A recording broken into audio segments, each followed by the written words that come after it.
예, 그 호메로스 서사시 중에 이제 또 하나가 오디세이아인데요. 네, 오디세이아는 이제 오디세우스가 트로야 전쟁 이후에 이렇게 떠돌아다니는 그런 이제 이야기를 담은 건데요. 여기 오디세이아의 첫 구절에도 그 이제 무사의 신을 부르고 또 부르면서 오디세이아의 이야기를 이어갑니다. 시작을 합니다.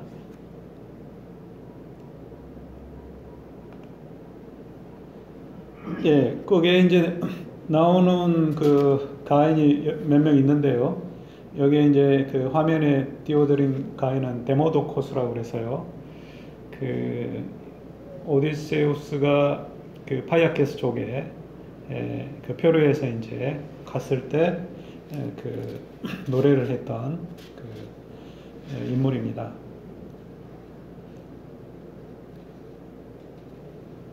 일단 오디세이아에서는 이제 그 휘브리스가 앞에 이제 호메로스의 그 일리아스에서는 아가멤논이 동료 장군인 장수인 그 아킬레우스에 대한 태도를 이제 가리키는 불손한 그런 태도였는데요.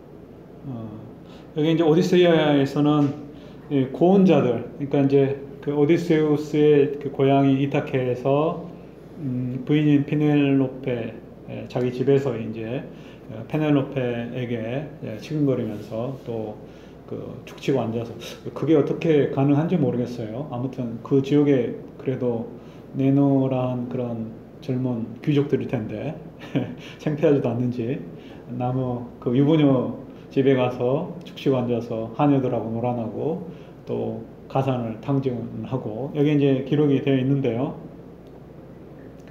구원자들 행각을 보면 이게 이제 어린 그 텔레마코스의 그 이야기에서 나온 겁니다.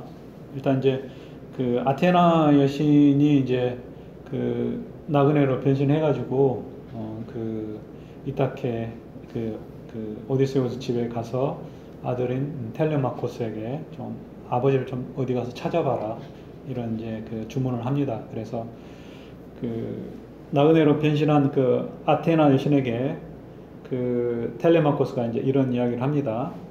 저 구원자들이 노래나 들으면서 걱정 없이 남의 살림을 먹어치우고 아버지는 그 어딘가 죽어서 썩어 가고 있지 않냐 이제 그런 생각으로 혹시나 또 이제 돌아오면 이제 걸음한 나살려라고 이제 기도를 하게 될 텐데 그런 이야기를 이제 호메로스의 그 오디세이 1권에서 텔레마코스가 이야기를 합니다.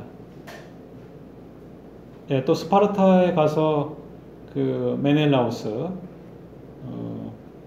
그를 만나가지고 또 이야기를 합니다. 자기 아버지 소식이 이제 찾으러 여기저기 이제 관련 그 같이 트로이아로 떠났던 사람들 이제 만나러 간 거죠. 예, 아무튼 그 구원자들이 다 그 집안 살림을 다 거덜내고 있고 여기 이제 보면 오만불손한 걸로 좀 모자른 것 같아요. 히페르비온 그래서 굉장히 거기다 또 강조를 했습니다. 그러니까 지극히 히브리스를 가지고 있는 그런 자들. 이게 이제 그 라틴어로 그대로 히페르비아로 그 히브리스에 대한 그 개념에 대한 라틴어로 이게 히페르비아가 이게 수용이 되는 것 같습니다. 나중에 이제 오늘 마지막 부분에 나오는데요. 그 히브리스에 대한 그 라틴어 개념. 예, 트로이아 함락을 예언하는 또 그런 그 말도 예언자가 하고요. 그러니까 예언자가 이제 오디세우스 집에서 이렇게 죽치고 앉아서 놀고 있는 구원자들을 보면서 하는 말입니다. 불쌍한 자들이야. 너희들의 얼굴 이런 것들은 다 어둠에 쌓여 있다. 그리고 피투성이가 되고 있다. 앞마당은 사자들의 죽은 자들의 그림자로 가득 차고 해는 하늘에 사라지고 고약한 안개가 세상을 뒤덮는구나. 이게 무슨 예언서들의 그 주로 표현이 이렇죠. 근데 이제 이거를 개기일식으로 해석을 하고 개기일식이 계산이 되잖아요. 그래서 또 트로이 함락을 개기일식에 맞춰가지고 또 추정을 하는 사람들도 있습니다. 아무튼 이때쯤 일어난 개기일식은 그리스 땅에서 1178년이다 기원전, 그렇게 또 계산을 해놓은 것이 있습니다. 예, 이제 호메로스의 에서는 히브리스가 이렇게 이제 아가멤논이라든지 또는 오디세우스 집에서 이렇게 죽치고 가상을 거덜내는, 그러니까 이제 남을 의식하지 않고 자기 멋대로 이렇게 행동을 하는 거죠. 거기에 대한 이제 벌을 또 고원자들은 처참하게 받습니다.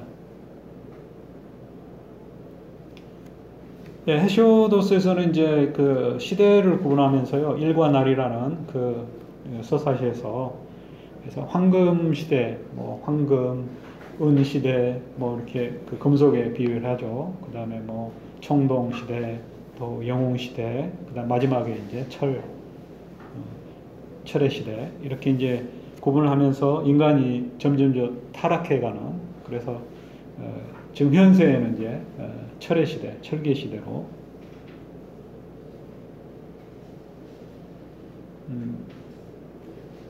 여기 이제 은혜의 종족을 이야기하면서 휘브리스를 이야기를 합니다. 황금 종족과는 다른, 그래서 범죄 행위를 억제할 능력이 없고, 범죄 행위도 되는데 아까 이제 말씀드린 것처럼 이 휘브리스가 굉장히 포괄적인 그런 개념이에요. 태도뿐만 아니라 또 폭행, 폭력, 또 여러 가지 범죄 행위, 나쁜 짓, 이런 것들을 다 이제 휘브리스로. 그래서 은혜 시대에는 이제 인간들이 이제 그런 거라는 거죠. 그러니까 신들을 섬기려 하지도 않고 재물도 바치지도 않고. 그다음에 그 뒤에 청동의 종족도 마찬가지고요.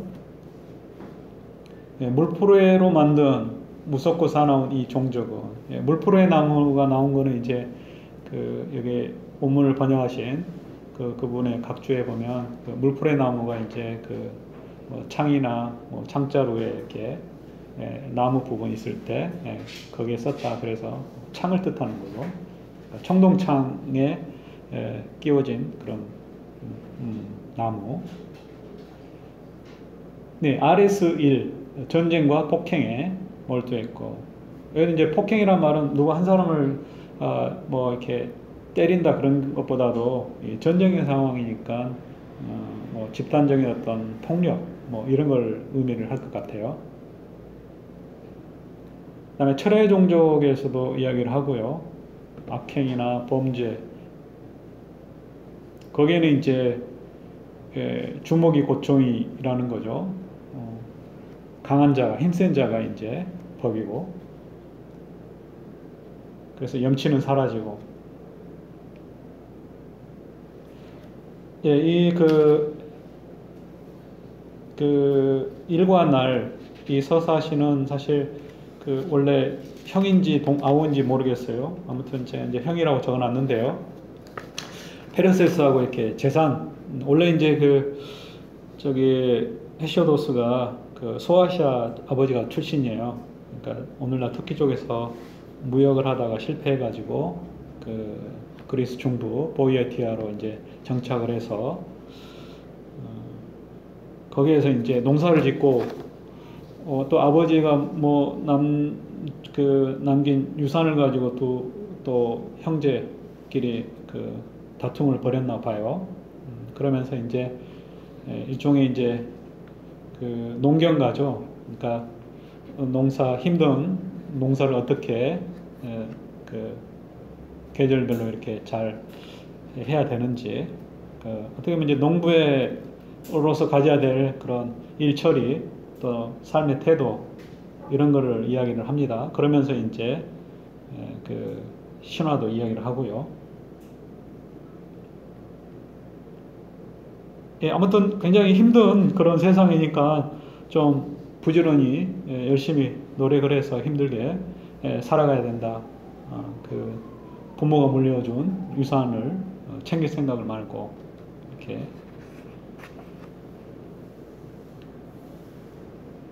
그래서 이제 형제에게 그렇게 이야기를 합니다. 철기 시대의 그 현실을 이야기하는 부분이 이제 서양 최초의 우화라고 이야기도 한 그런 부분인데요. 그러니까 매가 꾀꼬리를 이렇게 그 덮치는 그런 장면. 그래서 왜 비명을 지르냐? 강한 자가 이렇게 하는 건 당연한 거 아니냐? 그리고 너보다 더 강한 나한테 도전하는 건 어리석은 일이다. 그러니까 무법의 그런 시대를 이런 그 매와 밤꾀꼬리 우화를 통해서 이야기를 하고 있습니다.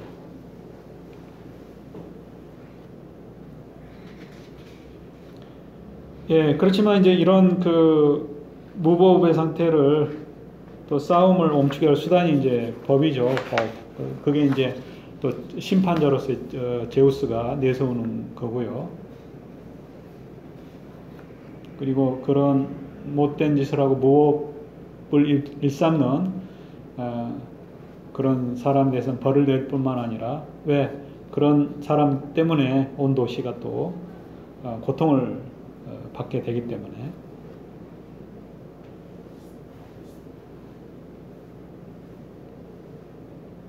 그래서 그 디케가 아디키아, 불의를 이렇게 제압을 하는 그런 이야기를 하고요. 제우스를 통해서. 그게 이제 마땅하고 또 인간에게 당연히 이제 그 길로 가야 한다는 거죠.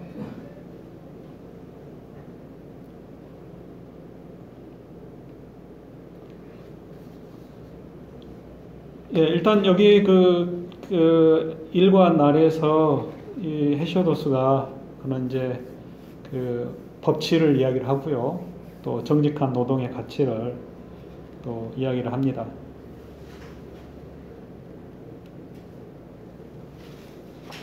뭐 여러 가지 또 이야기도 합니다. 처세술에 대해서 뭐 결혼을 어떻게 할 건지, 친구는 어떻게 삼고, 또 뭐 어떤 날이 좋고 어떤 날은 길일도 이야기를 하고요. 아무튼 그 농부로서 노동의 가치를 역설한 그런 시가 일과 날에라는 그 헤시오도스의 서사시입니다. 비극으로 가서요.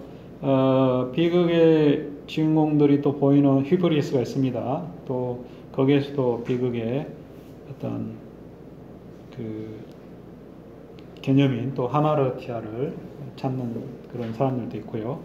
일단 이제 휘브리스와 관련해서 또 그 이야기가 많이 되고 있는 그 인물이 바로 크세렉세스예요. 비극의 이제 작품의 주인공이기도 한데요. 여기 그 3대 작가 중에서 아이스킬로스의 그 페르시아인들이라는 작품이 있는데요. 아이스킬로스가 90편 정도의 그 비극을 썼다고 이야기하는데요. 지금 남아있는 비극은 7편이고요. 그 남아있는 비극 중에서도 가장 그 최초의 비극, 그러니까 오래된 비극이 또 페르시아인들이에요. 이게 이제 역사를 소재로 한 유일한 비극이기도 해요. 그리스 신화가 아니라. 그래서 이제 그 페르시아 쪽의 시각에서 본 살라미스 해전, 그러니까 살라미스 해전이 480년이죠. 거기에 패하고 또 그 뒤에 또 뭐 플라타이아, 거기서 육지에서 패한 다음에 이제 페르시아 세력이 물러나죠. 그러니까 페르시아 전쟁 이후 뭐 한 7, 8년 지나서 이 작품을 썼다고 보면 되겠어요. 그 뒤에 이제 또 그 오레스테이아라고 하는 또 명작을 썼고요. 예, 일단 이제 페르시아인들의 침공, 이게 이제 1차는 490년, 또 2차는 480년 기원전 이렇게 크게 나누는데요. 예, 아이스킬로스의 그 비극 작품에서 이제 다레이오스가, 그 아버지인 다레이오스가 크세렉세스에게 이제 이야기를 합니다. 여기 뭐 직접 하는 이야기는 아니고요. 그 자기 부인이 있었는데요. 그러니까 크세렉세스의 어머니겠죠.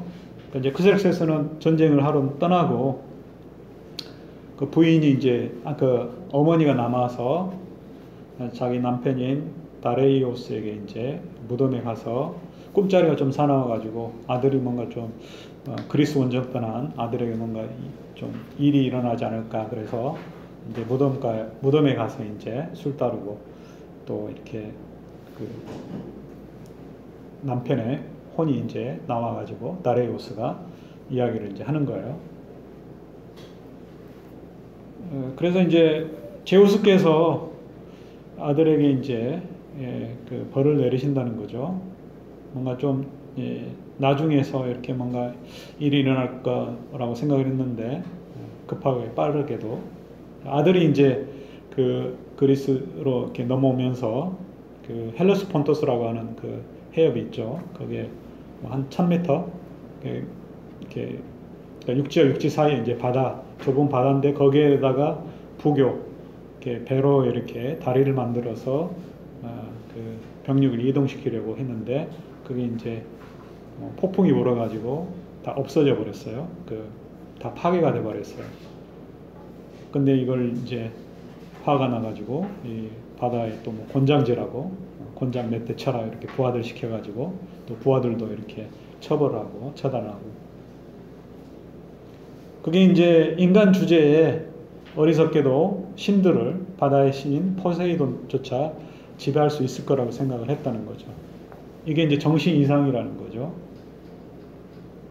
그래서 이제 내 대에서 아들의 를 끝으로 이게 이제 뭔가 왕조가 멸망하지 않을까 이런 생각을 이야기를 합니다.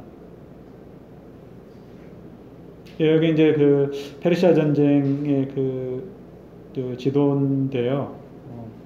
여기 보면 이제 마라톤 전투 그 전에 490년에 여기에서 이제 그리스가 승리를 하죠.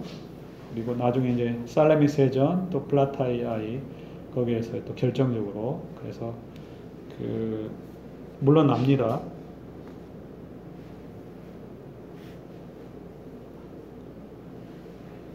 예, 여기 이제 그 다레이오스 혼백이 또 이야기를 하는 게 신들에 대한 불경한 그런 행위를 했다는 거예요. 그러니까 신상을 약탈하고 신전들의 방어하고, 이게 또 그 전에 그 캄비세스가 선왕인 캄비세스가 또 그 이집트에 가서 한 행위이기도 하죠.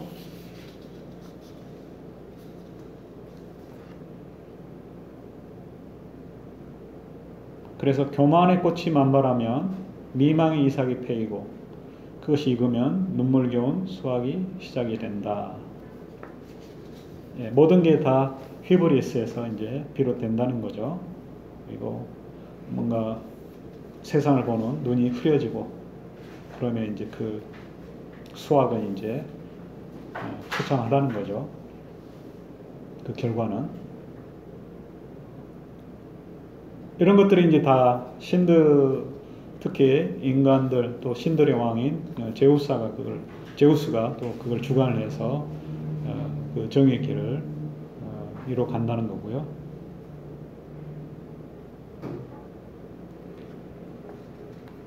예, 뭐 다른 그 작품에서도 그 신들이 인간의 휘브리스를 오만방자함 또 그에 따른 행동을 실한다는 거는 뭐 여러 비극 작가들 소포클레스나 에우리피데스의 작품에도 많이 나옵니다.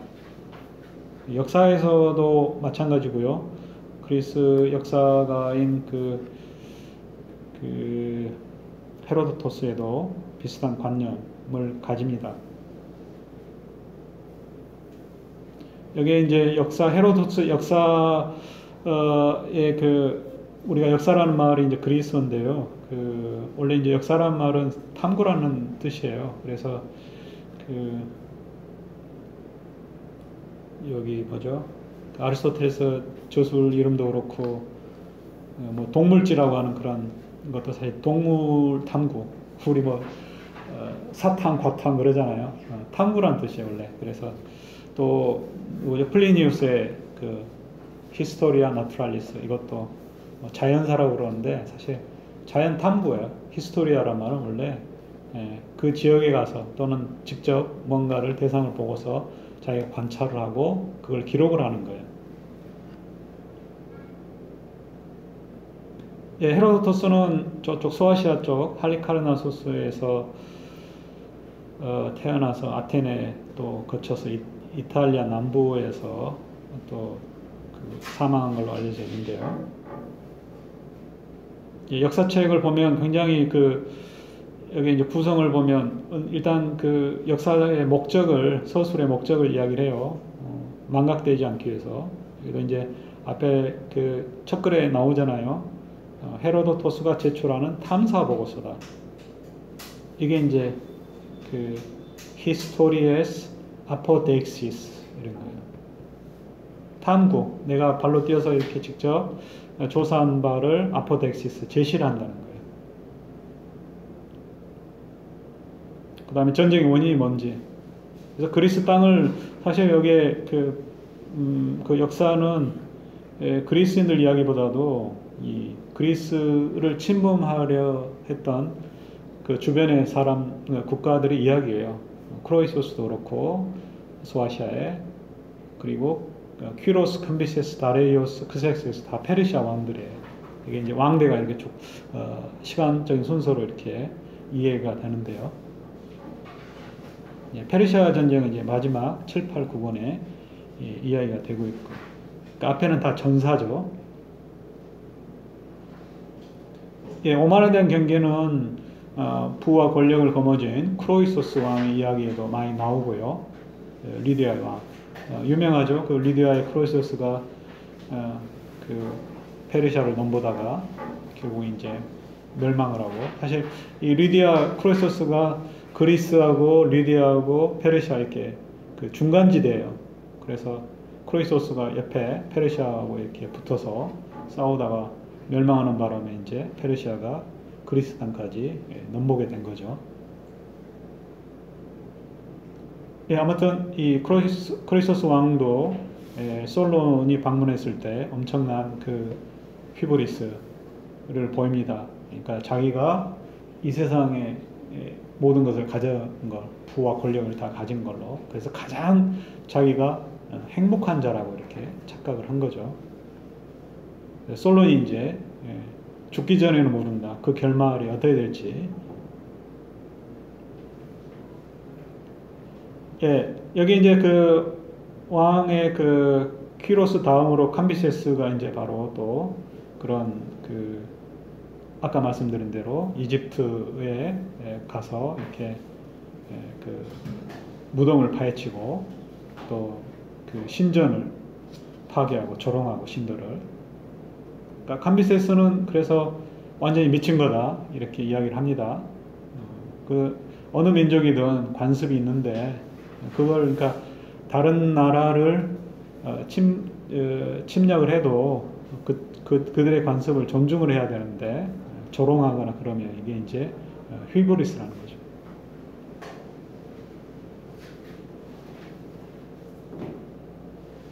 예, 그 관습은 사람마다 다 지역마다 다르기 때문에 그러니까 그리스에서 화장 그 풍습하고 또 인도 쪽에 그 장례하고 문화가 다르다는 거죠. 그래서 그 인도의 어느 부족은 그 부모의 시신을 먹고 또 그리스 쪽은 부모의 시신을 화장하고 거꾸로 이렇게 할 수 있는지, 그러니까 인도 쪽의 사람들한테 부모 시신을 불에 태워서 장례할 수 있는지, 또 반대로 그리스인들에게 부모 시신을 먹을 수 있는지, 그런 불경한 짓이라는 거죠. 근데 그게 관습이라는 거죠. 그러니까 그래서 이제 핀다로스의 말을 인용을 합니다. 관습이야말로 예전부터 그렇게 해왔던 그런 그 생활 방식이야말로 모든 것을 다스린다는 거죠. 만물의 왕이라고. 예, 헤로도트의 역사에서 이제 이런 그 여러 가지 그 역사적인 사건들을 전쟁사죠. 그걸 이야기하면서 나쁜 짓에는 항상 신이 벌하는 게 따른다 이런 이야기를 합니다. 아까 말한 이제 크세르세스 한 그거고요. 여기가 보스포러스 있고 여기 또 헬레스폰토스 있죠. 여기에 이제 다리를 건너려고 하다가 그 해협을 건너려 하다가 그 부교를 놓고 또 바다 포세이돈 신을 모욕한 그런 이야기입니다. 여기 이제 역사 7권에 기록이 되어 있는데요. 바다 네가 뭐 원하든 원하지 않든 건너갈 거다. 그리고 바다 이 짠물에 누가 재물을 바치느냐. 그래서 바다를 곤장을 때리고 또 다리를 놓는 일, 이거 다리 무너졌으니까 다시 그걸 이제 그 잘못 일을 처리했다고 또 목을 베게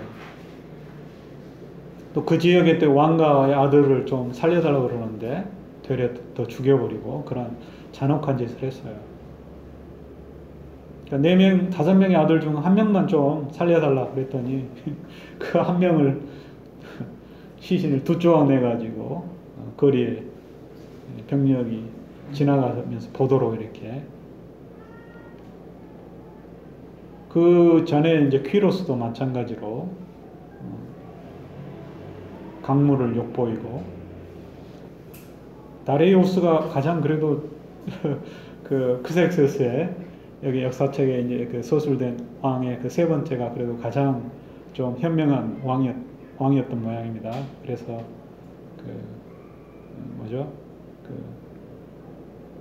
아이스킬로스의 그 페르시아인들에도 이제 혼백으로 나와서 이야기를 해주고 아들에게 전달될 이야기를. 예, 역사책에서 이제 그런 그 페르시아인들끼리 또 그 어느 그 정치 체제가 좋은지를 이야기를 하면서 그 휘브리스에 대한 개념을 이야기를 합니다. 그래서 카미세스의 휘브리스가 횡포가 됐는지, 여러 가지로 이제 그러니까 횡포는 이제 어떻게 보면 교만한 마음, 자세에서 나온 행동이죠, 그렇죠? 그러니까 휘브리스가 태도뿐만 아니라 그 태도에 따른 행동을 뜻해요. 남을 대하는 태도, 특히 이제 국가적인 그런 차원에서 전쟁에서. 근데 이제 민주제를 옹호하면서 또 하는 발언에서 독재자의 2가지 악덕은 시기심과 교만이다. 독재자가 가진 부와 권력, 이게 이제 뭐죠? 그 크로이소스처럼 그런 교만이 생긴다는 거죠. 천변선생님 이게 이 번역자는 부와 권력이라고 했는데 제가 원문을 보니까 아가타 그래서 그냥 좋은 것들, 행운들이에요, 행운들. 이제 행운들에서 이제 가장 큰 것들이 부와 권력이니까 의역을 하신 것 같아요. 제일 크잖아요.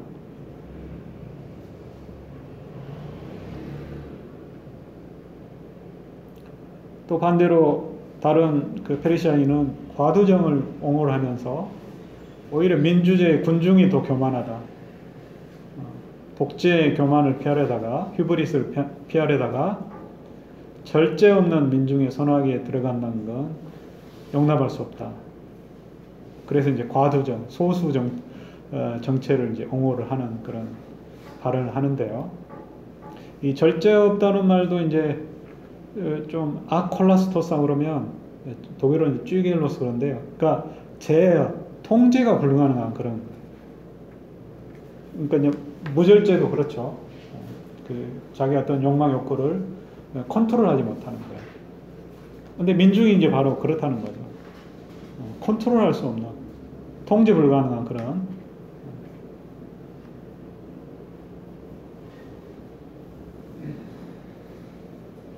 예, 이제 마지막으로 좀 너무 또 빨리 진행이 됐나요? 예, 아무튼 제가 여기저기 자료를 좀 가져와서 일단 그 히브리스 개념을 설명을 드리는데요. 예, 이제 마지막 부분에서 그 델포이 윤리학이라는 부분을 간단히 말씀드리고 또 이야기를 나눌 겁니다. 여기 이제 그 모자이크화죠. 그 타일 같은 걸로 이렇게 어느 시대 작품인지는 저도 확인이 안 됐습니다만요.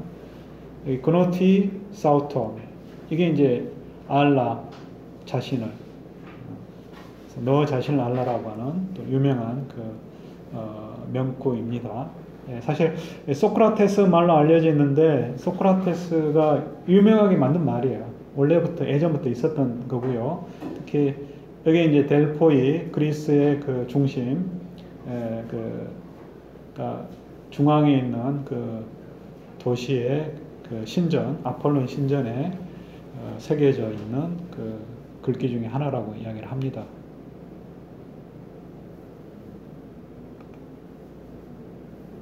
예, 그 고대 그리스인들은 여러 신들을 모셨기 때문에 또 여러 지역에서 또 특별히 또 받드는 그런 신들이 있었어요. 특히 이제 여기 중간에 델포이는 노란색, 여기 보면 이제 아폴론이죠. 아폴론 신을 특별히 또 숭배를 했습니다. 예, 여기 이제 동전에도 그 그려져 있는데요. 아폴론 신이 이것들이 이제 다 아폴론 신과 관련된 물건들이에요. 여기 리라가 있고 산바리가 있고 온팔러스라고 하는 그 배꼽 상징물이 있고 또 월계수 관을 쓰고 월계수 가지를 들고 있죠. 이게 다 그리스 신화 하나하나에 그 내용이 들어가 있는 그런 그 상징물입니다. 예, 그 델포이 오늘날 현대 그리스어로 이제 델피라고 하는 곳인데요. 중부의 그 파라나소스 산 쪽에 있습니다. 자락에 중턱에. 예, 저는 가보지는 않았습니다. 또 요즘에는 검색하면 다 나오잖아요. 그래서 안 가본 사람이 가본 사람보다 더 잘할 수도 있고, 또 이게 그리스 신탁과 관련해서 그 이야기가 나옵니다. 보지도 않고 멀리 있는 것을 헤아리는 게 또 예언자의 또 재주고요. 예, 여기 이제 델포에 가면 그 뭐 극장도 있고 위쪽에 그 경기장도 있고 여기가 이제 아폴론 신전이고요. 또 여기 저기에 또 보물 창고가 있습니다. 예, 제우스가 이제 신화에 따르면 그 독수리를 두 마리를 양쪽 세상 끝에서 동서 끝에서 딱 같은 속도로 이렇게 날려 보내서 만난 곳이 이제 중심이 되겠죠. 딱 2분이 되니까 거기를 이제 세계의 중심으로 잡았다고 이야기를 하고요. 거기에 또 이제 인체의 중심인 배꼽을 이렇게 또 상징물로 설치를 여기 해놓은 모습이 보입니다. 네, 델포이 가면 거기에 이게 이제 그 예전에 뭐 여행가들이 또 여행기에서 쓴 걸로 알고 있는데요. 일단 그 신전에 이런 말들이 그 7현인들이죠. 철학자 탈레스부터 해서 비아스, 뭐 통치자도 있고요. 어느 지역에 솔론도 있고. 뭐 너 자신을 알라라는 말은 누가 했는지 사실 사람마다 또 달라요. 또 그리고 누구죠? 여기 뭐 누구 하나는 또 뭐 클레오볼루스인가 하여튼 뭐 참주가 되어서 또 다른 사람으로 이렇게 뭐 교체되기도 하고 아무튼 7현 중에서도 이렇게 이름도 명단 자체도 이렇게 확정적으로 이렇게 고정되어 있는 건 아닙니다. 네, 아무튼 여기 이제 보면 이게 이제 윤리학이라는 게 아폴론 신전에 새겨진 그 명구들 이런 것들이 이제 세상을 살아가는데 처세술 세상을 살아가는데 좀 도움이 될 만한 그런 지혜가 담긴 그런 글귀라는 거죠. 그게 이제 너 자신을 알라. 이게 이제 그 신과 인간 특히 물론 이제 소크라테스나 철학자들은 또 다른 또 의미로 생각을 하죠.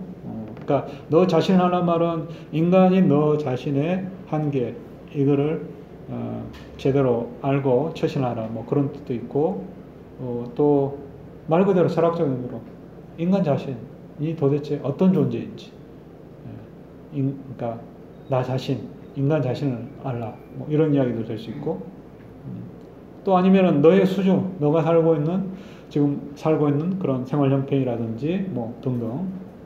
주로 이제 예전부터는 인간과 신을 대비해서 하는 말로, 그러니까 종교적인 그런 맥락에서 많이 이해가 됩니다. 대부분의 사람은 나쁘다. 적절한 타이밍을 알라. 중용이 최고다. 지나치지 마라. 불가능한 걸 욕구하지 마라. 이것도 이제 신이 인간에게 내리는 어떤 지침이라고 볼 수도 있겠죠. 모든 건 연습이다. 연습하면 다 된다는 거죠. 내가 왜 가난할까요? 돈을 벌려고 안 했기 때문에. 내가 왜 영어를 못할까요? 영어 공부를 안 했기 때문에 못하는 거예요. 내가 왜 농구를 못하지? 농구를 많이 안 해봤기 때문인 거예요. 그러니까 뭐든지 하면 할수록, 도둑질도 하면 할수록 는다고 그러잖아요. 안 해서 문제지. 하다 보면 다 인간 이상은 그 솜씨가 늘고, 또 하다 보면 그냥 마구잡이로 하진 않죠. 어떻게 하는 게 잘하는 건지. 그러니까 돈도 보려고 이제 열심히 하고 노력하면 처음에는 이제 무턱대고 하다가 어떻게 하면 돈을 잘 벌 수 있는지를 궁리를 하게 되죠. 그렇게 잘 궁리한 사람들이 돈을 많이 버는 거고요, 실제로. 가난한 사람들은 그걸 이제 아예 돈 벌 생각을 안 하는 거고, 돈 벌 생각 하는데도 조금 하는 거고, 그 차이라고 저는 생각을 해요. 아무튼 모든 것은 연습이다. 여기 이제 중용이 최고다, 지나치지 마라. 아까 말씀드렸죠. 그러니까 아리스토텔레스, 중용은 사실 가운데잖아요. 그래서 아리스토텔레스 윤리학 가면 지나친 것도 문제지만 모자란 것도 문제예요. 그러니까 용기도 그렇죠. 용기가 너무 지나쳐요. 막 나는 혼자인데 적은 뭐 100명인데 나는 창 들고 용감하게 총 들고 온 적한테 싸우겠다? 안 되는 거죠. 흔히 뭐 만용, 또 뭐 무모함이라고 이야기하죠. 그 반대로 또 충분히 싸워서 이길 수도 있는데 비겁하게 도망가는 거. 그러니까 용기가 너무 적어도 문제예요. 부도 마찬가지죠. 적절하게 자기가 재산을 늘려서 가지고 있으려 하는 그 자세가 그 중용이에요. 그러니까 너무 지나치게 타며 너무 많은 걸 가지려고 해도 문제지만 너무 안 가지고 하려는 것도 문제예요, 사실. 그죠? 돈이 너무 없어도 제대로 살 수가 없잖아요. 그러니까 양쪽, 사랑도 마찬가지예요. 그러니까 아프로디테 여신이 이제 주는 그 교훈도 마찬가지예요. 지나치게 그런 성적인 욕구에 몰두하는 것도 나쁜 거지만은 그게 없는 것도 나쁜 거예요. 없으면은 사회가 유지가 안 되죠. 그렇죠. 결혼도 못하고 또 자식도 낳아야지 사회가 인구도 조절되고 그 유지가 되는 건데, 아무튼 모든 거, 그러니까 지나치는 것뿐만 아니라 모자라는 것도 뭐 문제라는 거를 신화에서 충분히 저는 읽어낼 수 있다고 생각을 합니다. 이게 이제 그 행운의 선물이라고 말할 수도 있고요. 또 살아가면서 모두가 이렇게 추구하는 좋은 집안에서 태어나길 좋아하고, 친구가 많았으면 좋겠고, 부자면 좋겠고, 아들, 딸, 훌륭한 자식들이 많았으면 좋겠고, 나이 들어서 곱게 늙으면 좋겠고, 사람들한테 욕 안 먹고 좀 좋은 이미지로 살아가고 싶고, 이런 것들이 이제 그 사회적인 관계에서 우리가 추구하는 행복이에요. 그 다음에 내 자신과 관련해서도 나의 외모, 건강, 체력, 체구, 이런 것들이 다 좀 갖췄으면 좋겠다. 또 정신적인 거, 도덕적인 거, 지적인 거, 이런 것들이 이제 아리스토텔레스가 그 인간 삶의 선, 행복의 요소로 이야기를 합니다. 사실 여기에 그 목록 중에 아래쪽이 더 중요한 건데 보통은 다 위쪽을 많이 추구를 하죠. 그러니까 겉으로 보이는 거.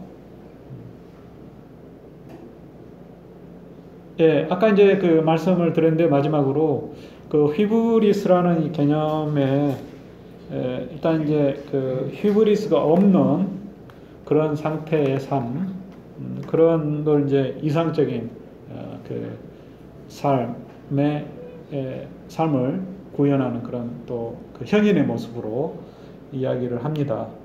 후대 이제 그 고전기 철학 이후에 또 헬레니즘 철학에서도.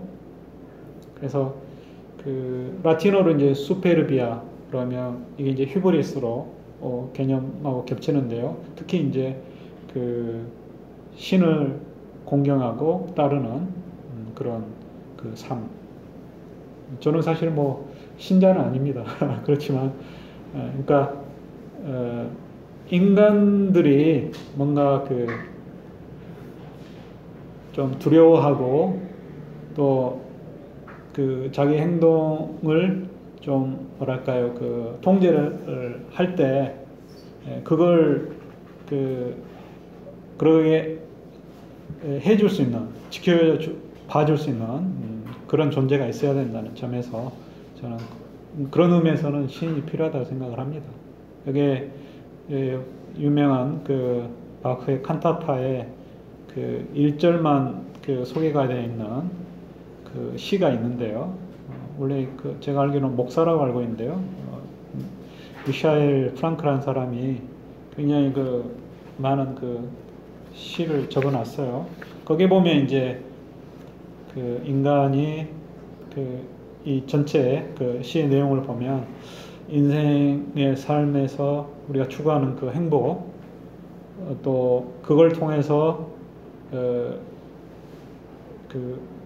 인간이 그걸 가졌을 때 이제 그러니까 그 부를 거머쥐었을 때, 권력을 거머쥐었을 때 이제 그렇지 못한 자들에게 당연히 나는 가졌으니까 그걸 나는 뻐겨야 되고 그 다음에 그걸 통해서 남을 함부로 대해야 된다. 그런 이제 생각이 들게 되는 거죠. 그걸 이제 그 그리스 신화는 휘브리스라는 개념으로 경고를 하고요. 거기에 대한 이제 반드시 뭔가 대가가 따른다는 거를 이제 물론 뭐 나쁜 짓 하고 또 악행 그 죄를 안 받을 수도 있어요.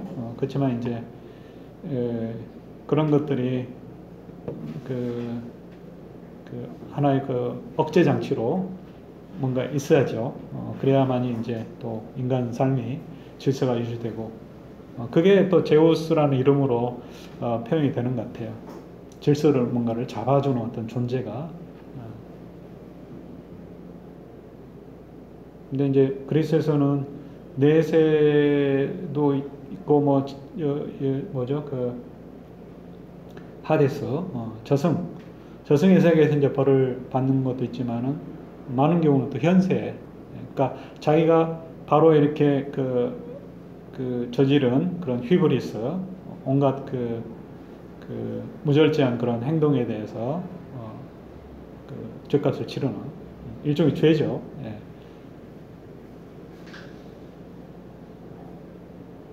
예, 나중에 이제 철학자들 여기 뭐 다음 시간부터는 이제 또 철학자들 이야기도 할 텐데요.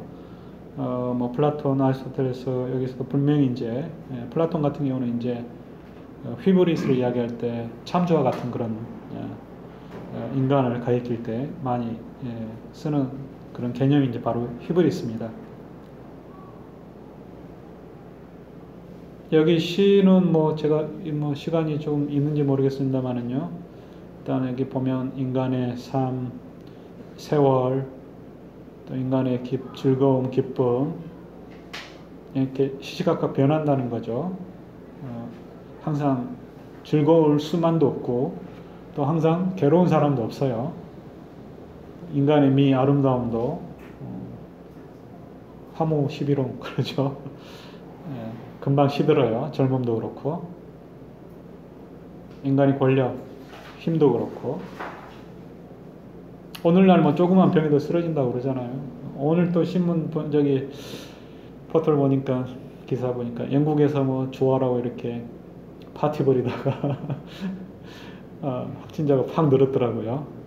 그러니까 이게 조심조심 해야지 또 마치 백신이 뭐 커다란 무슨 구원책인 것처럼 이 교만 이것도 교만이에요 사실 그렇죠? 마스크 쓰고 조심하고 백신 맞아가면서 계속 조심해야지 또 어느 순간에 막 이전처럼 확 돌아가려고 이렇게 하면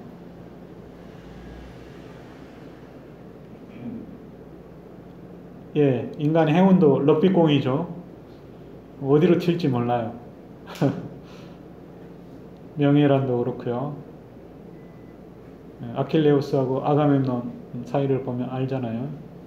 같이 열심히 트로이에 가서 전쟁에서 싸우다가도 그냥 틈만 나면 오디세우스도 마찬가지죠. 얼마나 그 동료 장군들한테 못된 짓 많이 했어요. 속이고 거짓으로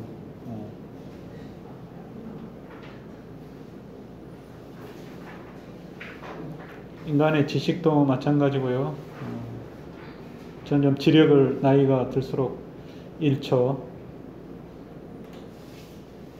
인간의 솜씨, 또 재물, 권력, 몸을 낮춰야 돼요. 무덤에. 참 재밌는 말입니다. 화려함, 비단처럼 화려하지만 다 이제 퇴색해 가는 거죠. 예, 마지막에 이제 그렇게 이야기를 해요. 그 칸타타 이 원래 시의 그 13절에서는 인생사라는 게 다 추락하고 어느 시인의 시에 그런 것 같은데요. 뭐 철학적인 시이기도 한데요. 하이네 시 같기도 하고요. 그 생성하는 것은 파멸할 수밖에 없다. 그러니까 영원할 수가 없다는 거죠. 그리스인은 이제 태어나기도 하는데요. 소멸을 안 하고.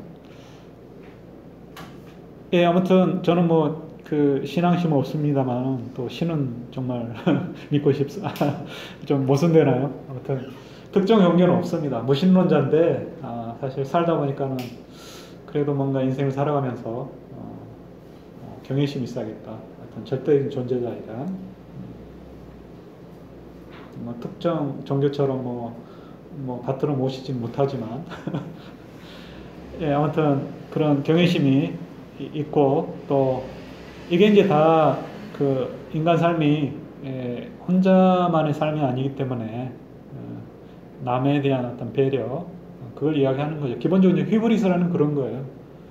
내가 가진 것을 좀 좋은 것을 이제 많이 가졌을 때 이 세상의 모든 걸 다 가진 것처럼 자기뿐인 것처럼 생각이 되잖아요. 그런데 이제 거기에다 이제 경고를 그리스 신화의 그 심벌이라는 이름으로 이렇게 이야기가 되는 것 같습니다. 그리스 신화에서. 예, 제가 좀 오늘 이제 첫 강의, 제 강의를 준비를 했는데요. 일단 제가 좀 시간이 많이 부족해서 제대로 미처 이렇게 정리를 못하고 굉장히, 그래도 이제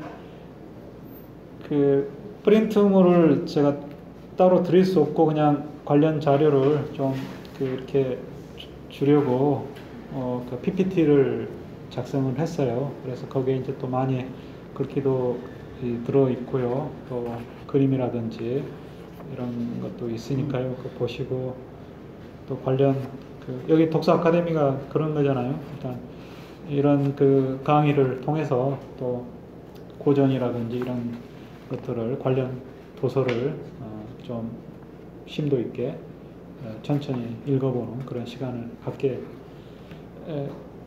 하도록 하는 게 이제 취지니까요. 예, 일단 2시간 뭐 좀 되는지 모르겠습니다만은 예, 이 정도로 하겠고요. 혹시 뭐 질문이 모르겠습니다. 질문이라고 제가 질문할 만한 강의를 했어야 질문을 받는데요. 예, 일단 그 강의 내용 관련해서 좀 알고 싶으신 거라든지 또 좀 이야기하고 싶은 부분이 있으시면 말씀을 해주세요.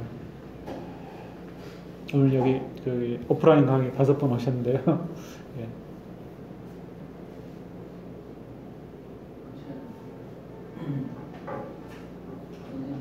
저 끄신 녹음하세요?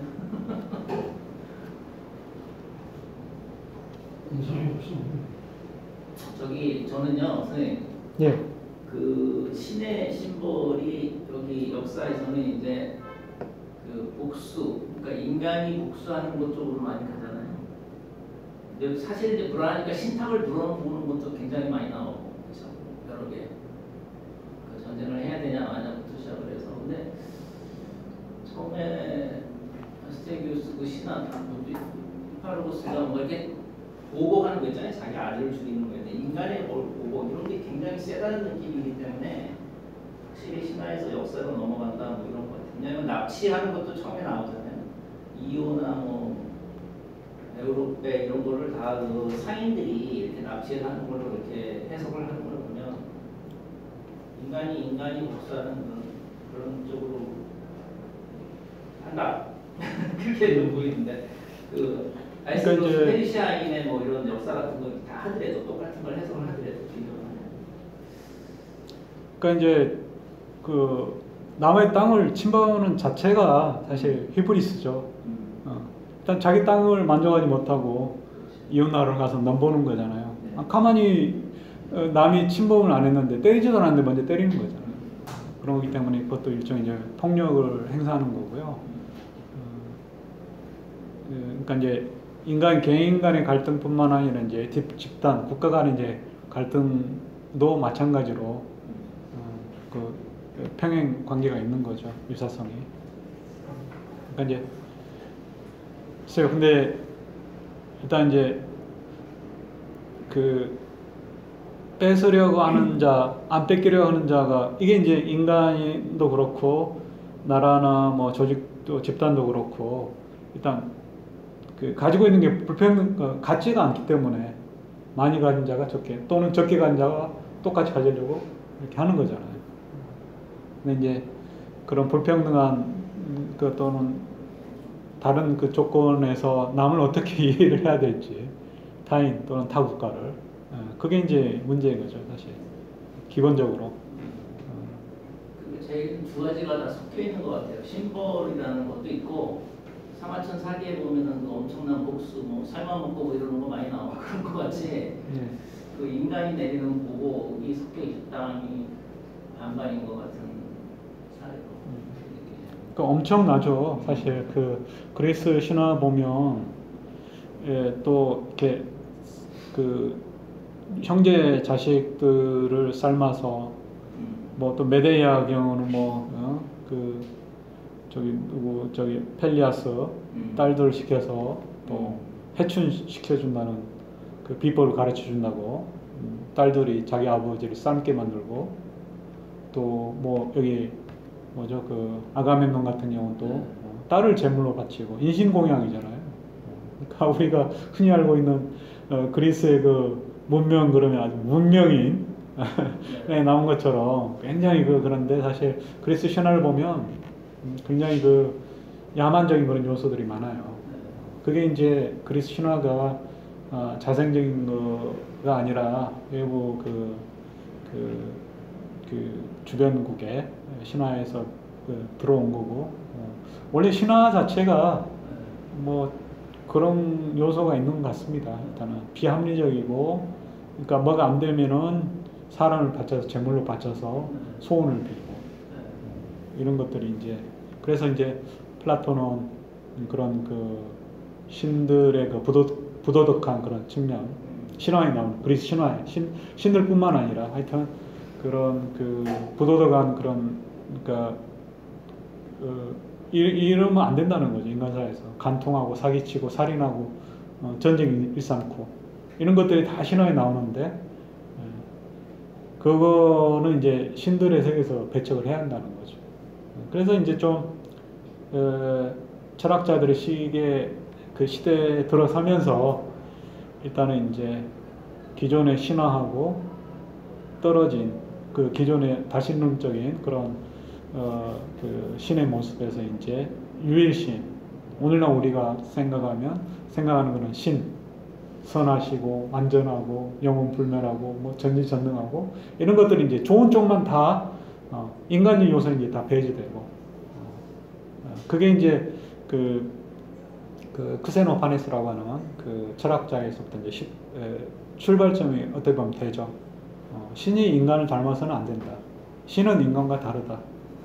그 다음에 신은 항상 여기저기 싸돌아다니는 존재가 아니라 이제 항상 고정되고 가만히 있어도 세상을 그냥 다 아는 그런 그 부동의 신. 특히 아리스토텔레스가 한 거잖아요. 부동의 운동자.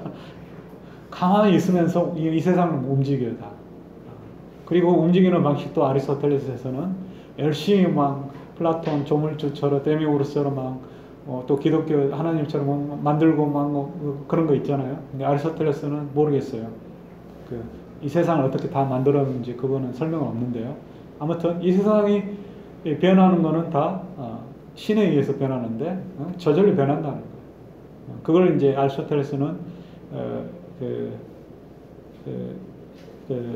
애인과 그러니까 사랑하는 사람과 사랑받는 자 뭐라고 하네. 사랑하는 자와 애인과 그러니까 내가 누굴 사랑하면 내가 막 가만히 있는데 그러니까 내가 누군가를 사랑하면 그 사람은 가만히 있는데 내가 막 움직이잖아요. 그런 것처럼 그러니까 신은 애인과 같은 존재라는 거예요. 가만히 있는데도 알아서 다 그 주변의 것들이 다 변해요. 그게 이제 부동의 운동자의 좀 비유적인 의미예요. 가만히 있는데 세상이 그러니까 없으면 안 되죠. 근데 그게 있기 때문에 세상이 이제 변화를 설명할 수 없다는 거예요. 그러니까 아리스토텔레스의 그 신 개념은 제가 보기에는 어느 종교, 어느 철학 체계보다도 그냥 추상적인 그런 순수한 신 같아요. 제가 보기에는.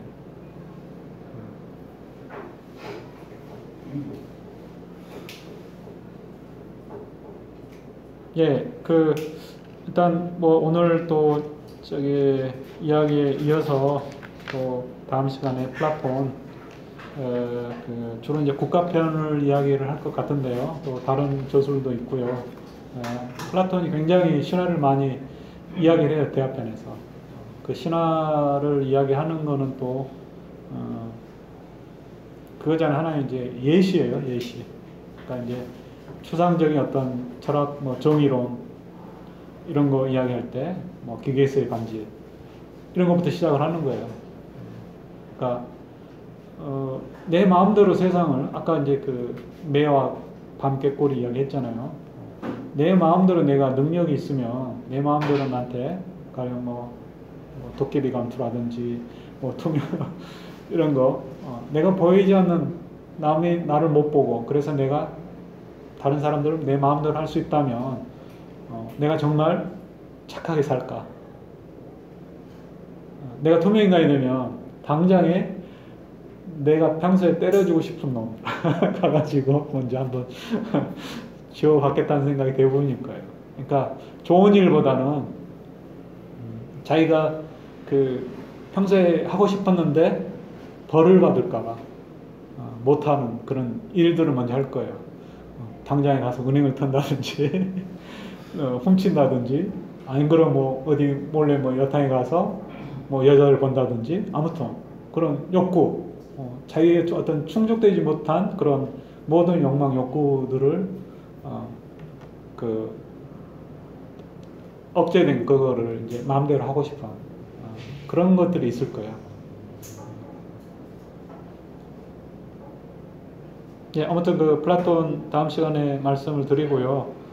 또 거기서 또 어떤 이야기가 나올지 한번 저도 잘 궁리해서 다음 시간에 이어가도록 하겠습니다. 예, 그러면 오늘 이상 마치겠습니다. 예, 감사합니다.